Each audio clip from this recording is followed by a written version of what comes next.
महाशय श्री जय शंकर। जय शंकर बहादुर, जय शंकर। कहो। महाशय श्री, मैं जाते जाते अर्घ मार्ग पर पहुंचा, सोचा ऐसे वीर योद्धा से दोबारा मुलाकात नहीं होगी, अतः मैं आपसे मित्रता का हाथ मिलाने के लिए उपस्थित हुआ हूं। आओ, मुझसे मित्रता का हाथ मिलाओ। बालासुर, ये लंकाधीश्वर रावण तो जैसे कार्यों से हाथ नहीं मिलाता। जा, चला जा। परंतु ये तुम्हारे मस्तक पर पसीना कैसा टपक रहा? अरे मूर्ख, तुझे इतना भी ज्ञान नहीं। जब कोई वीर योद्धा किसी कठिन कार्य को करता है तो उसके मस्तक पर पसीना अवश्य आया करता है। ये तो वीरों का लक्षण है। समझ गया। अभी तो वीरता की बड़ी बड़ी चीजें मार रहा था। मैंने कैलाश को उठाया, मैंने अपने मस्तक को काटा, परंतु तेरी वीरता कहाँ गई? जब तेरे लिए कैलाश को काहे को नाक सिकोड़ थे, परंतु मैं समझ गया तुम्हारा हाथ धनुष के तले दबा हुआ है। यदि कहीं तुम्हारा हाथ धनुष के तले से निकले तो सीधे अपने लंके राज्य के लिए प्रस्थान करना। मैं तुझसे बार बार यही कहूंगा। हर हर महादेव।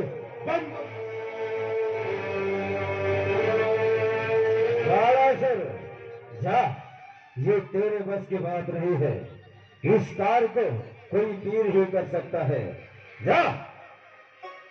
क्या कहूं? तुच्छ धनुहा ये वजना, आता पसीना मात है।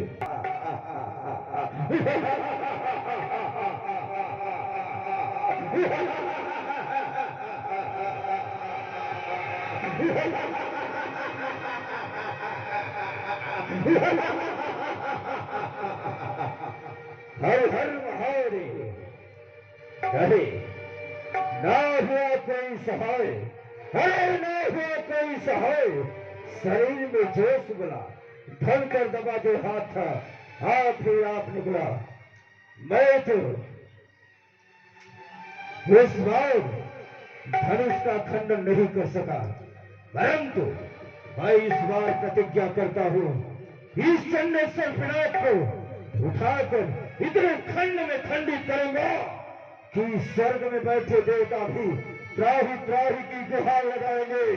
आज लंकाधीश्वर रावण इस चंडेश्वर पिनाक का खंडन करेगा और सीता को लंका ले जाएगा। हर हर महादेव।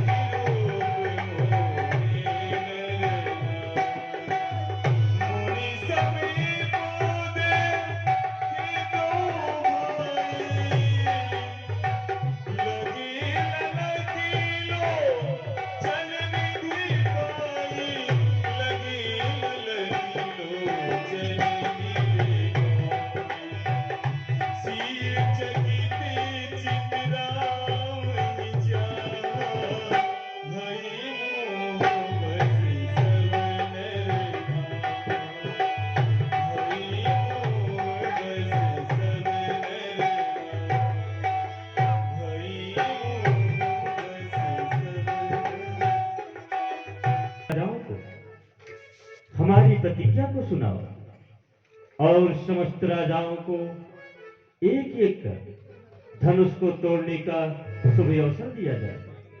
जुआज्ञा महाराज। भैया बंदी जन। चलिए, महाराज का आदेश है। जो जिस देश से राजा आए हुए हैं उन सबको अवगत करा दें कि जिस कार्य हेतु आए हैं वो समय आ चुका है। चले भांति ही हर सुन थोरा,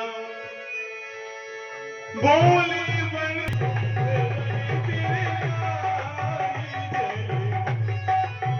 चले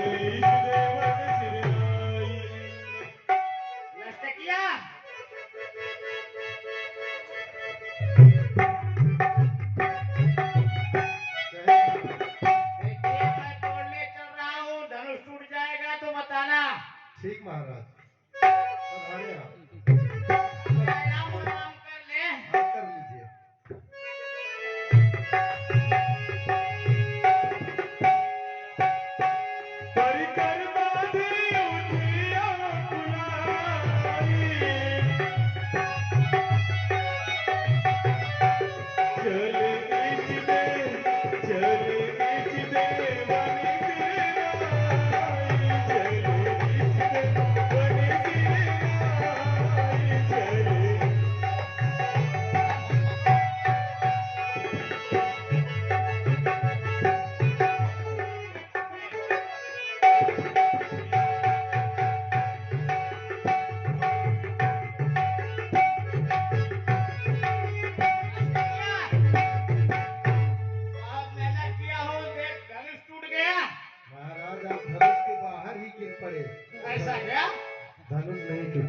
महाराज क्या? धनुष नहीं टूटी महाराज। मैं इतना मेहनत किया और धनुष नहीं टूटा? नहीं नहीं धनुष नहीं टूटी महाराज। हाँ हम सभी राजागण एक साथ में मिलकर धनुष को तोड़ेंगे हाँ, चलो ठीक है। और विवाह आपका होगा। जिसका बड़ा पेट वही नगर का शेष। वाह, वाह, बहुत अच्छा। मेरे मन की बात की है कि सब कोई मिलकर तोड़ेंगे, शादी हमारी होगी। शादी नहीं विवाह महाराज। विवाह चलिए। ठीक है। भूप सहस दस एक ही बारा,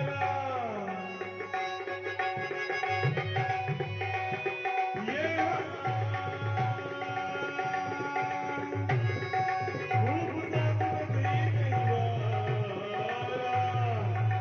नदी उठावन करई नजारा, जगई न सामु सरासन कैसे जामी बचन सदीवन जैसे।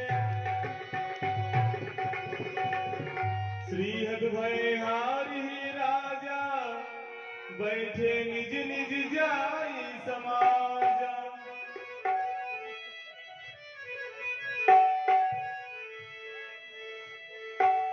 द्वीप द्वीप देश देश के राजाओं का पुत्री सीता के स्वयंवर में मेरी प्रतिज्ञा को सुनकर आगमन हुआ। इतना ही नहीं, आज पुत्री सीता के स्वयंवर में कई देवता अर्थात राक्षस भी मनुष्य का रूप धारण कर पुत्री सीता के स्वयंवर में पधारे हैं। परंतु धिक्कार है इन राजाओं की भुजाओं पर,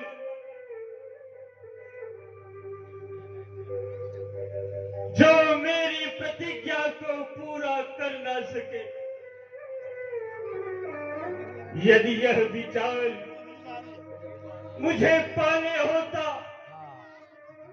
कि ये वसुंधरा, ये पृथ्वी वीरों से खाली पड़ी हुई है,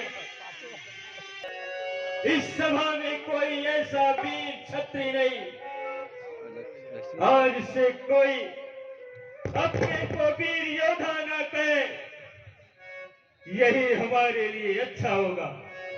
मैं इस सभा में आए हुए समस्त राजाओं को धिक्कारता हूं कि इस सभा को छोड़कर अपने अपने महल को वापस चले जाए, वापस चले जाए।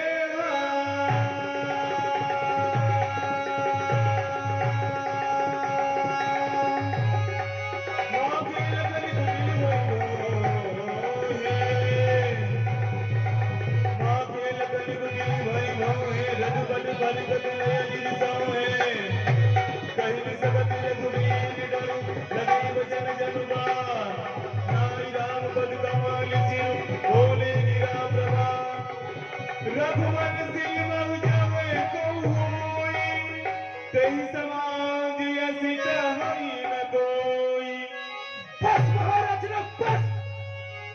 आज जितनी लज्जा जनक और उसी शब्द कहने से पहले आपको यह याद नहीं आया कि सभा में उपस्थित समस्त राजाओं के बीच श्री सूर्यवंश रघुनंदन श्री रामचंद्र जी विराजमान है, और किसी भी सभा में जब बंसियों में से यह भी बैठा हो तो उनके सामने इस तरह की बात करने का साहस ही नहीं करता है।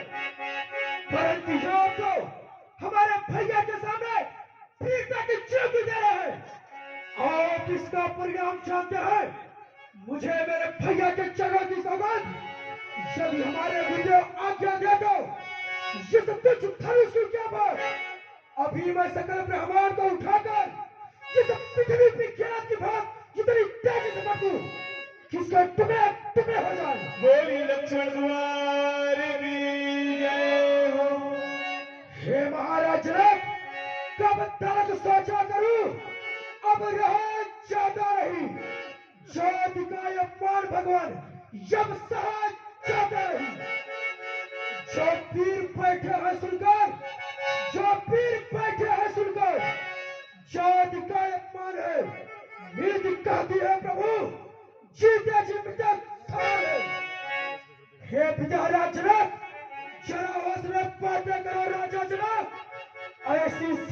बताना मुनासिब नहीं। घर बुलाकर ये अपने किसी सबको ऐसे कायर बनाना मुनासिब नहीं।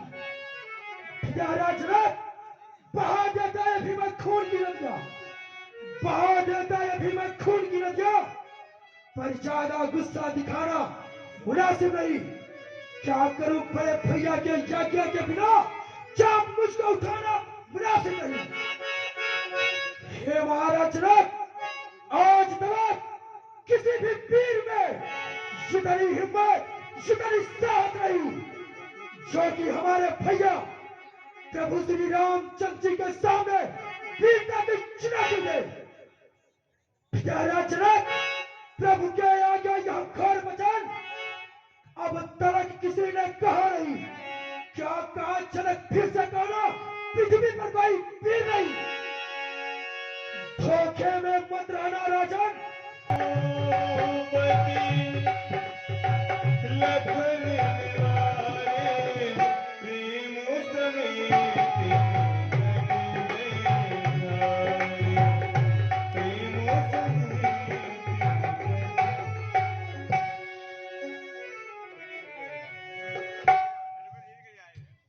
लक्ष्मण,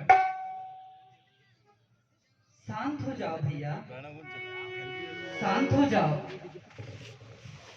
तुम जिस कार्य को करने के लिए कह रहे हो, निसंदेह उस कार्य को कर सकते हो, परंतु नहीं लक्ष्मण, ऐसा उचित नहीं है। किसी के राज दरबार में जाकर के इस तरह से अनुशासनहीनता का वर्ताव करना उचित नहीं है लक्ष्मण। सौम्य, महाराज जनक के अनुचित शब्द उन राजाओं के लिए थे जो अपने अंदर ये अहम लेके चले थे कि हम धनुष का त्रयखंडन करेंगे, परंतु हम सब तो इस भांति नहीं आए ना मेरे भाई। परंतु भैया, मुझसे आपका अपमान सहा नहीं गया भगवान, सहा नहीं गया। भैया, महाराज के अनुचित शब्द उन राजाओं के लिए थे जो धनुष का त्रयखंडन करने आए थे। हम सब तो इस भांति नहीं आए हैं लक्ष्मण। हम सब तो अपने गुरुदेव जी के साथ धनुष का अवलोकन करने आए हैं। भैया, तनिक विचार करो लक्ष्मण कि किसी पिता के घर अगर